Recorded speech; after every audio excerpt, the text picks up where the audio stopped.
Welcome to What Sleep Wants. This is What Sleep Wants Thursday, and Birgit speaking. I'm greeting you from the UK. Good morning and good afternoon. Thank you so much for joining. Today, we are going to play through a scenario that some of you want to face but really don't know how. And as announced, this is about obstructive sleep apnea. So, imagine that you go to your physician's office and you have a clear view on where you stand or you know which gaps to fill, and then you get to discuss treatment options based on what research has to say in your language. And then your physician also gets the good part with all the links that they need to evaluate if you need a referral to your sleep physician or if some specialist is required in the first place. None of what we are discussing is medical advice. I have added more details below, and for anybody who would like to fact check, there is going to be a list of the typical starting points from me and additional sources. Everything that we are discussing here has its basis in sleep medicine. Where I am making assumptions, I will tell you in order to make sure that you know that this is really factual and we have a solid structure for you. So let's imagine that you want to ring your physician and have a conversation with them for a referral in whatever direction. And the CPAP is too cumbersome, or you have other issues that have changed ever since you got your diagnosis. This is the place to be right now. So first of all, we are going to have a very quick look at what you may expect when you get to the document in the first place. So this is the Obstructive Sleep Apnea Special for patients. There's also a version for physicians, but that's not that relevant right now for you. And I would like to just walk you through a little bit of a structural thing that we need to make you aware of. So first of all, the question of retiring CPAP fully depends on your situation and how far you get with your treatment options. There is no promise of getting rid of it. That would be completely inappropriate to state here.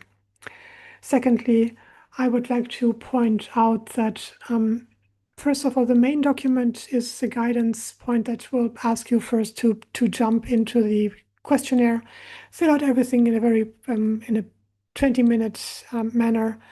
Just set it aside, maybe pick it up on the same day or on the day after and see where the gaps are, and then work through the gaps that you have in order to get to a conclusion with your physician in the first place. By the way, feels a little bit odd. I have a very heavy microphone in my hands, and my boom is being replaced, but it takes some time to get here. The one that I wanted is a little bit hard to get, so I have to change hands in between, but that's just the way it is.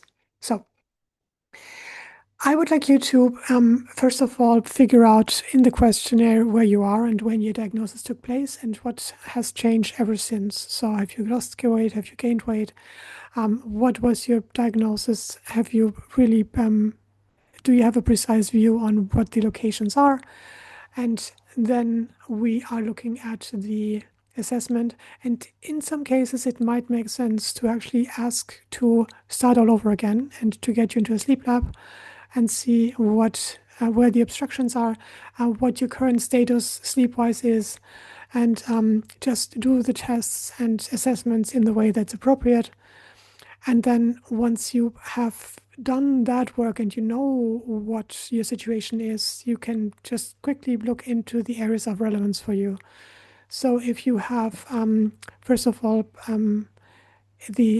if your upper airway is affected in specific areas, it means that you have to look into what the treatment options are.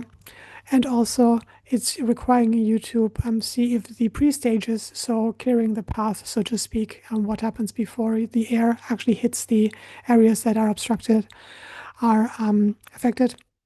So you need to, first of all, look into those areas in order to make sure that you're okay. And then once that's done, the treatment options really depend, and there's a range of options from oral devices through to, well, there's even talk about medication, which I will be, which I have mentioned as an outline for you, that will give you a view on what that means. And there's stimulation of nerves and muscles in order to help you with breathing in the first place, depending on again where your obstruction sits. And then we are talking about hormones too, what kind of influence they have. I've always been concerned about giving you the full picture and letting you know what might have to be considered and what isn't currently on the table because it doesn't make sense. So there's an outline for all of this. And then if you come to the conclusion after having exhausted all of your treatment options, the next question is CPAP still on the table for you? Or is it something that you need to continue wearing in the first place? In that case, I've also added a couple of options for you to make sure that you can look into these with your physician to make sure that you're okay. And it is obvious that you having obstructive sleep apnea is quite daunting for you, and it's also worrisome because it somehow might make you feel like your body's letting you down. But when you trace it back to very concrete areas and very concrete steps to walk through, it will make your life much easier because it makes the whole mystery a little bit less mysterious. And we want to make sure that you have used up everything that you can in order to have the best sleep possible. So to look into what this actually means, there's an explanation, for instance, on the assessment and what sleep studies look like. We also are diving into snoring a little bit, but not too much. And then what does it look like, for instance, how is it being assessed? What areas does your physician usually look into, and what do they check off or take note of in order to make sure that you're okay?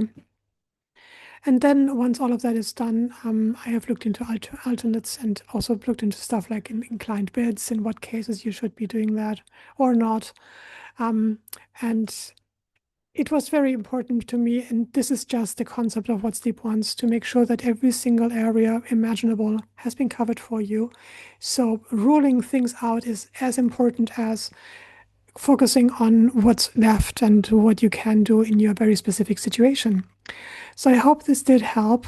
Do let me know what your current AHI is in the comments if you wish, and how you're getting on with things.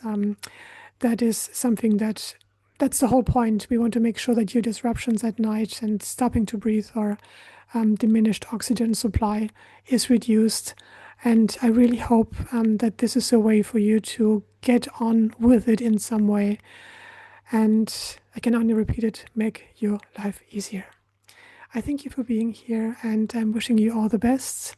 The next episode is coming out next Thursday, and we are going to be discussing something exciting. I haven't decided yet. I will need to look into that, but there might be a treat in between anyway.